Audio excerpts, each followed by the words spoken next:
조갑제TV 시청자 여러분 안녕하십니까. 2020년 경자년 첫날입니다. 바깥은 벌써 어둑해졌습니다. 한 해가 빨리 가는 게 아니라 하루가 빨리 갑니다. 하루가 빨리 가는 하루가 축적되면은 한 해가 빨리 간다고 그러는데, 흔히 나이가 좀 드신 분들은 하루는 천천히 가는데 한 해가 빨리 간다라는 표현을 씁니다. 자, 이제 신년사를 제가 윤석열 검찰총장 신년사, 그리고 그보다 수준이 좀 떨어지는 김명수 대법원장 신년사를 소개해 드렸는데, 황교안 대표의 신년사를 읽고서 제 나름대로 논평을 해 드리는 것이 공평하다고 생각을 합니다. 사랑하는 국민 여러분, 경자년 희망찬 새해가 밝았습니다. 새해 복 많이 받으십시오. 지난해 우리는 너무 힘든 시간을 보냈습니다. 경제와 민생이 나날이 어려워지고 또 안보에 대한 근심이 늘 우리를 짓눌렀습니다. 공정과 정의가 무너져 불신과 갈등이 깊어졌습니다.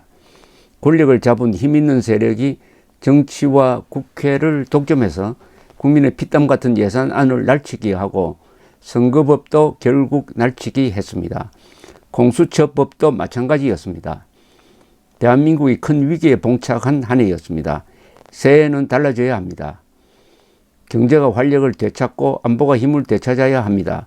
공정과 정의를 다시 세우고 정치가 국민에게 희망이 되어야 합니다. 국민 여러분, 저희 한국당에 대한 질책과 비판 잘 알고 있습니다. 절치부심해서 다시 태어나겠습니다. 국민 여러분께서 바라시는 변화와 혁신 확실히 해서 국민 여러분께 다가가도록 하겠습니다. 국민 여러분께서 대한민국의 새로운 변화를 만들어 주시기를 부탁드립니다. 시대에 뒤처진 철진한 이념과 진영 논리로는 세계와 경쟁할 수 없습니다. 운동권의 눈으로는 미래를 볼 수가 없습니다. 총선은 과거가 아닌 미래로 가는 출발점이 되어야 합니다. 혹한에도 어김없이 매와 꽃이 피듯이 2020년 봄 대한민국의 희망의 싹이 움트기 바랍니다. 국민 여러분들의 현명한 판단을 믿습니다. 경자년 새해 국민 여러분 모두의 가정에 힘찬 기운과 기쁨이 함께 하시길 기원합니다. 감사합니다. 여러분 어떻습니까? 제가 이 좀 미안한 이야기지만은 인용할 말이 없습니다. 저기 윤석열 총장 신년사에서는 인용할 말이 많았습니다. 왜냐? 헌법, 국민, 자유라는 세 가지 가치를 기준으로 해서 엄정한 자세, 그리고 약자 보호의 따뜻한 자세까지 보여주는 아주 균형 잡힌 무게가 있는 신년사였던 덕분입니다. 그런데 황교안 대표는 대통령 후보로 지금 꼽히고 있는 분인데, 이 글은 너무 좀 공허합니다. 공허하고 여기 나오는 용어가 다 개념에 그치고 있습니다. 구체적이지 않습니다. 그리고 대부분이 문재인 정권 비판에서 끝나고 있습니다. 그리고 대안이라는 것도 원론적 대안에 머물러 있습니다. 국민 여러분께서 대한민국의 새로운 변화를 만들어 주시기를 부탁드립니다. 이렇게 말하면 됩니까? 국민이 만들어주는 부분도 있지만은 자유한국당이 어떻게 해야 됐다는 것을 구체적으로 그리고 핵심적으로 제시를 해야 되는데, 그리고 오늘날 대한민국이 처한 어려움을 대한민국이 큰 위기에 봉착한 한 해였습니다. 이런 표현으로 설명이 됩니까? 친위 쿠데타가 일어났다고 해야 되는 거 아니에요? 여기도 보니까 헌법 이야기가 없습니다. 황교안 대표 수준의 정치인이라면 반드시 자유민주적 기본 질서, 헌법을 이야기를 해야 됩니다. 그러니까 이 인사문이 너무나 가볍게 느껴지고, 제가 읽어드리면서도 가슴에 남는 단어 하나가 없습니다. 그리고 문장 하나가 없습니다. 잃고 금방 잊어버립니다. 잃는 순간, 다 잃는 순간, 감사합니다 하는 순간 그냥 다 잊어버렸어요. 그러나 윤석열 총장의 문장은 그렇지 않습니다. 거기에는 앞으로 두고두고 인용할 말이 많습니다. 김명수 대법원장의 신년사도 수준 이하이기는 마찬가지였습니다. 다만 거기에는 그래도 아주 지엽적인 구체성이 있었는데 황교안 대표의 이 신년사에는 더구나 보통 신년사가 아니고요. 총선을 앞둔 새해의 첫 인사로는 반드시 담아야 할 몇 개가 없습니다. 우선 총선의 의미 부여가 있어야 되는 것 아닙니까? 문재인 정권의 헌법 유린을 총선으로 응징하겠다. 그리고 문재인의 헌법 유린은 엄중한 대응을 요구한다. 탄핵, 고발 또는 그 속성상, 그 내용상 선거 부정을 획책하는 것이고 불법 수사기관을 만들었으니까 이것은 국가 변란 또는 친위 쿠데타에 해당한다. 거기에 상응하는 대응을 하겠고 국민도 저항운동을 해야 한다. 이렇게 호소해야 그게 힘이 있는 글이 아닐까요? 아니 그렇게 하면은 누가 벌을 줍니까? 누가 잡아갑니까? 그렇게 하면은 물론 좌파 세력 일부가 들고 일어나겠죠. 그러면 오히려 좋은 거죠. 좌파들이 들고 일어나면 우파도 거기에 맞대응해가지고 결집하는 것 아닙니까? 정치인은 항상 논쟁거리를 만들어야 됩니다.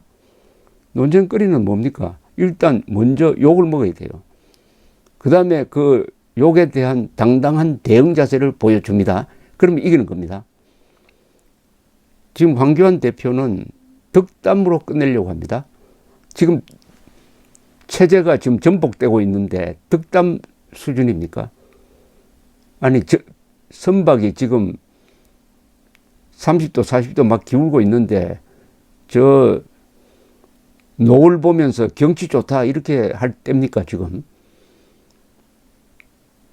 황교안 대표에 대해서 최근 자유우파 진영 안에서도 특히 황교안 대표의 기대를 걸었던 사람들 속에서도 회의론이 확산되고 있습니다.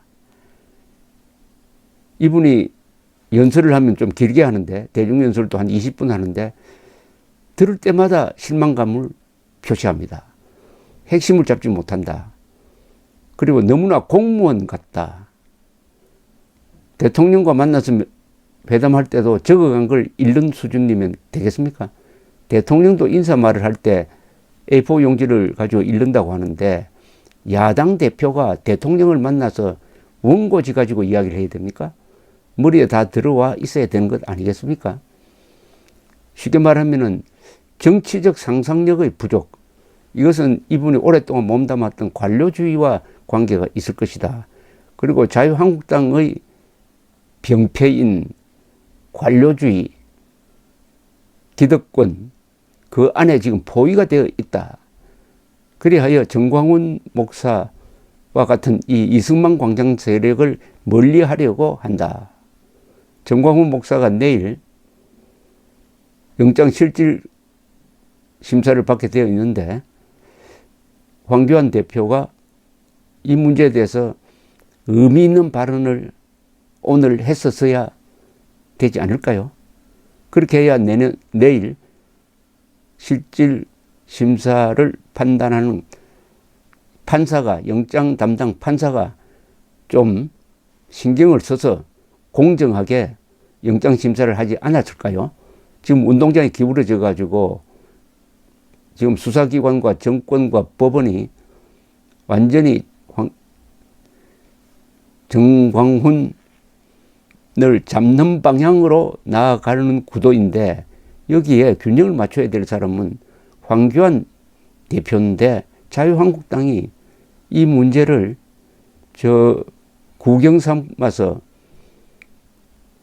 대하고 있는 데 대해서 얼마나 많은 사람들이 황교안 대표에게 실망감을 갖고 있느냐. 그 이전에 한 인간으로서, 한 정치인으로서 지금 대한민국이 처한 상황에 대해서 어떤 표현력을 가지고 있느냐 하는 것은 어떤 상상력을 가지고 있는 것과 같습니다. 정치는 상상력이 중요합니다. 상상력, 다른 사람들이 안 하는 방식으로 일을 해야 돌파구를 마련해 할 수 있는 위치에 있는 황교안 대표인데, 이 시간이 지날수록 이 자유우파 진영에서 우리가 사람을 잘못 봤구나 하는 생각이 확산되고 있는데, 그러나 항상 그래도 자유한국당 안에서는 황교안 대표가 제일 정상적이다, 오른쪽이다, 사람이 참 좋은 사람이다, 모범생이다, 이렇게 또한 변호를 합니다. 그래서 지금은 황교안 대표를 비판할 때가 아니고 무조건 지지해야 될 때이다 라고 주장하는 목소리도 상당히 큽니다.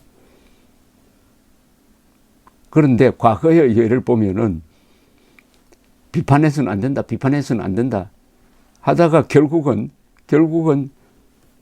망조가 되는 경우를 여러 번 봤습니다.